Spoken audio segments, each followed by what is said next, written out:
Hello, c'est HR, votre chroniqueur. La testostérone est de retour avec Sylvester Stallone. Aujourd'hui, je vais vous parler du film Expandable 4. Avant cela, n'oublie pas le petit pouce, la petite cloche. Let's go! Les terroristes ont volé des missiles nucléaires qui étaient à bord d'un cargo. Si ces bébés sont lancés, c'est la Troisième Guerre mondiale. À couvert! Tu préfères cette vie à tes amis, à ta famille. On fait tout péter. Envole-toi, bébé! Amène-toi.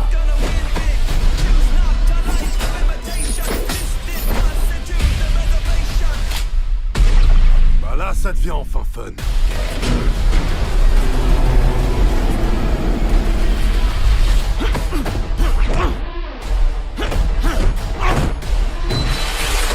T'as pas plus gros que ce truc?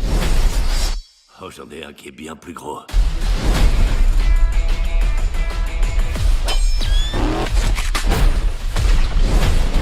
Alors, je ne vais pas y aller par quatre chemins. Expandable 4 est une déception. Je suis dégoûté. C'est loin de ce que je pouvais imaginer. Certes, il y a quelques éléments positifs dans le film, mais il est globalement raté. C'est un fait, il est raté. Alors, je vais vous expliquer pourquoi. Tout d'abord, le concept d'Expandable, c'est de faire revenir sur le devant de la scène des stars de films d'action de notre jeunesse.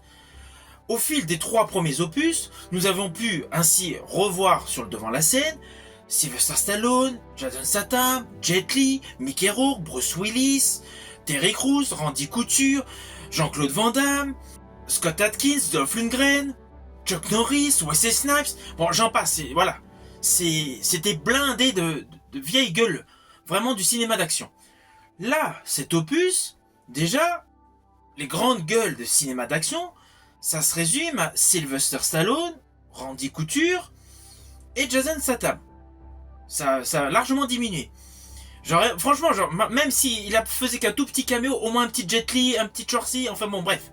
Donc déjà, c'est le concept qui m'a déjà un peu surpris. Alors, d'entrée de jeu, la scène d'ouverture est bonne, est plutôt bonne. Je me suis dit, on va aller vers un bon film d'action.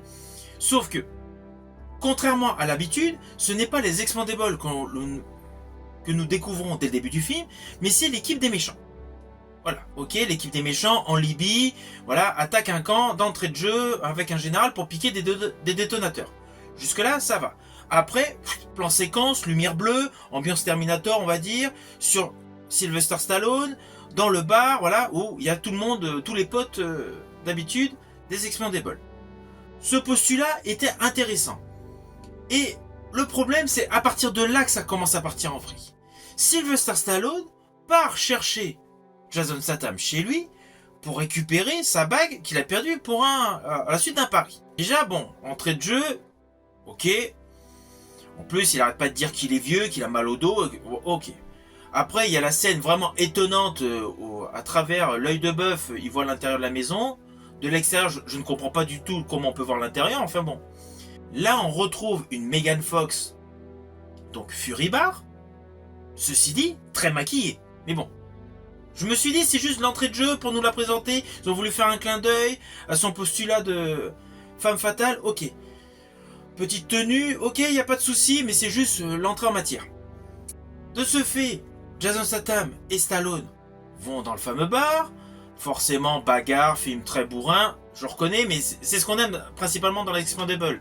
On se prend pas la tête et c'est le côté vraiment bourrin. Bref. Une fois que Sylvester Stallone et Jason Statham récupèrent cette fameuse bague, ils vont dans l'entrepôt retrouver leur coéquipier Expandable. Là, on retrouve d'anciens visages, Dolph Lundgren et Randy Couture, mais ça s'arrête là. Le reste, ce ne sont que des nouveaux. 50 Cent qui avait bien joué aux côtés de Sylvester Stallone dans la trilogie Évasion, et quelques visages, sur le coup, qu'on ne reconnaît absolument pas. Assez vite dans les dialogues, on comprend que l'un des personnages qui entourent Sylvester Stallone serait le fils du personnage d'Antonio Banderas. Là déjà, ça part un petit peu en vrille, car ce fameux fils, dont on n'avait pas du tout connaissance dans les autres opus, fait les mêmes mimiques qu'Antonio Banderas. On a l'impression que le script était écrit pour Antonio Banderas, mais peut-être le budget est trop élevé, ou problème de tournage, ou de calendrier de tournage. Résultat, ils n'ont pas pris Antonio Banderas. C'est ce que ça laisse supposer. Bref. Là, intervient donc Andy Garcia, nouveau chef présumé de cette escouade. Moi, je l'ai particulièrement aimé dans Affaires privées aux côtés de Richard Gere et de Michael Douglas dans Black Line. Et puis évidemment, Costner dans Les Incorruptibles, mais le Parrain 3, oui. Mais voilà, tous ces rôles montrent bien un style de film dans lequel il a joué radicalement différent des films d'action. Donc, du concept de base d'Expendable. Mais c'est un détail, on va dire, on va passer. Bref. Une mission débute. Sylvester Stallone interprétant donc toujours Barney Ross et dans son avion hauteur tranquille au-dessus, et les autres rentrent en territoire ennemi avec notamment la traversée d'un hangar. Mais alors ce hangar, vu du ciel, au début on a l'impression qu'il fait maximum 500 mètres. 500 mètres, 600 mètres, allez. Soyons fous, 800 mètres. Le problème, c'est que les voitures, dedans, ça dure 15 minutes. 15 minutes de traversée. On se demande à quelle vitesse ils roulent. Pourtant, c'est impressionnant. Les têtes sont éclatées, ils roulent à fond, les voitures explosent, mais ils n'arrivent pas à sortir de ce hangar. Donc déjà, un autre problème qui se rajoute. Passons. Ensuite, un personnage clé de la saga. Désolé pour le mini-spoil, je ne vais pas vous dire qui, mais un des personnages meurt. Enfin, supposé meurt. Là, toute l'escouade est triste, donc un break. Ce qui est là, jusque-là, logique. Une seconde mission, donc, voit le jour. L'escouade doit récupérer des fameux détonateurs donc, qui avaient été volés. Il se retrouve sur un bateau.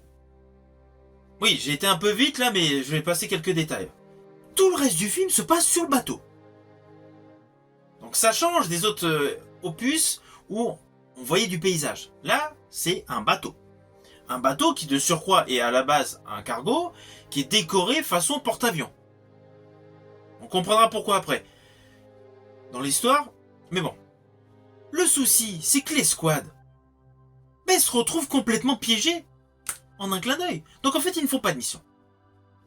Jusque-là, on se dit, bon, peut-être qu'on va voir d'anciennes gueules arriver dans le scénario. Jason Statham arrive après avoir fait la rencontre de Tony Jaa. Alors heureusement, il y a Tony Jaa. Je ne vous le cache pas, le truc, c'est que pour moi, les deux seuls protagonistes intéressants de ce film sont Tony Jaa et Jason Statham. Au moins, Tony Jaa, son personnage, il y a un côté humour décalé avec de belles scènes de cascade, et le film est complètement porté par Jason Statham. Alors pourquoi après le film s'appelle Expendable? On peut se poser la question. Alors il est vrai que le titre de base du scénario c'était Christmas, le nom du personnage de Statham. Ce qui est assez logique vu le déroulé de l'histoire. Car à partir du moment où l'équipe est prisonnière sur le bateau, tout le film est porté par Statham. Pendant 3/4 d'heure, nous voyons que Statham. Alors sur un film d'1h50, on voit 45 minutes Statham, tout seul, pratiquement. Donc c'est plus vraiment du Expendable. Voilà, là il y a un gros truc qui ne va pas. Ceci dit, Statham, je l'apprécie dans beaucoup de films. Bon, les films avec les mégalodons, c'est mignon, c'est gentil, c'est très visuel. Mais moi je l'ai préféré dans les films comme le Joker, les Transporteurs, Snatch, les Hypertensions et ses apparitions même dans les Fast and Furious. Ce qui est un registre qui lui colle parfaitement, et d'ailleurs, je suis impatient de le retrouver dans Beekeeper. Mais ça, c'est une autre histoire. Statham fait des scènes d'action de très belle qualité, il n'y a rien à dire là-dessus, mais il y a des incohérences scénaristiques. Les types, les mercenaires, les méchants et lui, ils se font des courses-poursuites en moto, en motocross, sur ce cargo déguisé en porte-avions. Ok. Mais comment ils font pour circuler dans tous les sens? On n'est pas sur une base militaire, voilà, de plein pied, on peut aller dans n'importe où. Là, il y a des escaliers, il y a des coursives, enfin bon. Ce qui est complètement ubuesque. Mais surtout, dans l'histoire, on apprend que le bateau, son objectif, c'est d'arriver avec sa bombe et d'aller éclater directement à son point d'arrivée. Donc pourquoi il y a des motos? Notamment armées de mitraillettes. Détail scénaristique, on a l'impression que c'était rajouté au fur et à mesure. Ça ne colle absolument pas. Mais alors l'autre chose, mais qui ne colle mais pas du tout. C'est le personnage de Megan Fox. Alors, c'est une belle femme, certes. Elle avait joué un rôle amusant dans les Transformers. Alors, personnellement, je l'avais apprécié dans le thriller aux côtés de Bruce Willis, La Proie, qui était pas mal. Mais je l'avais surtout préféré dans le film où elle avait le rôle d'un mercenaire badass qui se déroulait en Afrique. Le titre de ce film, c'était Rogue. Forcément, sachant que Megan Fox allait jouer dans Expendable, j'ai imaginé qu'elle serait dans le même concept, le même délire qu'elle avait fait brillamment dans le film Rogue. La mercenaire badass, prête à tout, qui fait des cascades de fou. Ok. Alors, les cascades de fou, elle en fait, c'est clair. Mais le problème, c'est qu'elle est trop maquillée, c'est un fait. C'est une poupée. Une poupée dans un monde de badass. Ça ne colle absolument pas. Ils ont tous des gilets pare-balles, voilà, ils sont habillés, mais voilà, pour se protéger, bon, pour des coups, etc. Elle est habillée, mais en cuir. De surcroît, sexy, avec une chaîne autour du cou, un joli collier, enfin bon. Mais ça ne colle absolument pas. Ses cheveux sont défaits. C'est une femme qui se bat avec des ennemis, tranquille avec les cheveux défaits. Mais c'est surtout les plans rapprochés, mais on voit la dose de maquillage, mais ça ne colle pas. Pourquoi ils ne lui ont pas donné le même look que dans le film Rogue où elle jouait parfaitement? Ça collait. Là, il y a une distorsion par rapport à la logique. C'est impressionnant. Et puis les scènes de combat de la majorité des personnes dedans, on va reconnaître qu'elles sont vite fait. Hein. En dehors des séquences avec Tony Jaa et puis Statham, les autres... Puis alors oui, on nous avait dit Expendable, New Blood, ok, du sang neuf, des jeunes. Mais au final, ce film, ça ressemble plus à un Delta Force fauché. On va pas se mentir. On prend Delta Force 1 et Delta Force 2 avec Chuck Norris, il y avait plus d'envergure. Là, Expendable 4 se retrouve complètement raté.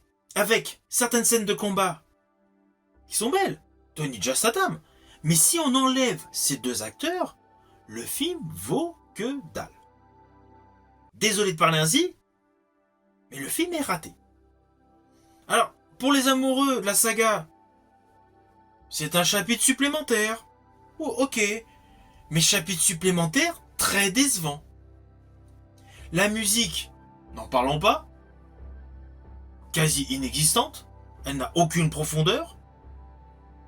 Les effets spéciaux, alors si on parle des effets spéciaux, la magie du fond vert, c'est... Non, et puis... Les acteurs comme Dolph Lundgren, Randy Couture, Stallone, ok, ils ont vieilli, mais dans ce film, on a l'impression qu'ils ont super vieilli. Alors concrètement, le film est une grosse déception. Le film est extrêmement vulgaire par rapport aux 3 premiers opus. Alors oui, c'est le film le plus, on va dire, gore par les giclures de sang, les têtes éclatées, etc. Ils ont voulu rajouter beaucoup plus d'effets dans ce domaine. Mais les punchlines sont complètement flinguées. Là, c'est la punchline, mais complètement ratée. Les scènes d'action sont vraiment en demi-ton. Les effets spéciaux sont cheap. C'est indéniable. Et le bouquet final... Que dire? Le méchant était prévisible au bout de 15 minutes de film.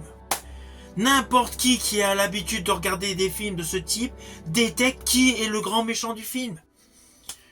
Je ne comprends pas comment ils ont pu imaginer qu'ils allaient faire croire aux gens qu'on ne pouvait pas deviner le grand méchant. Et surtout, le final avec le bonhomme qui lance les fusées sur les roquettes sur le bateau, mais c'était prévisible, mais à 200%. Vu le fou rire, la discussion des 2 derniers protagonistes que l'on voit à l'image, on pense qu'ils ont vraiment imaginé dans leur esprit, je sais pas, quand ça allait être une grosse surprise pour le public. Eh bien non. Désolé, non. C'était prévisible. Alors j'espère, au fond de moi, qu'ils arrêtent cette saga. Faut arrêter cette saga, faut pas repartir, faut pas prolonger ce délire. À moins de vouloir faire vraiment un retour aux sources avec l'apport et le regroupement d'anciennes stars. Mais au vu de cet épisode, cela paraît vraiment compromis. Pour moi, le meilleur épisode de cette saga restera l'opus 2. Avec Jean-Claude Van Damme qui faisait un méchant mais du tonnerre. Alors Mel Gibson dans le 3 faisait un bon méchant, mais il y a quelques séquences qu'il surjouait. Mais pour moi, le meilleur méchant de la saga complète des Expendables était Jean-Claude Van Damme. Je ne vous conseillerais pas d'aller voir ce film. Faites comme bon vous semble. Mais perso, c'est une grosse déception. Pourtant, je fais partie des aficionados de cette saga. Je vous dis à bientôt pour une prochaine chronique.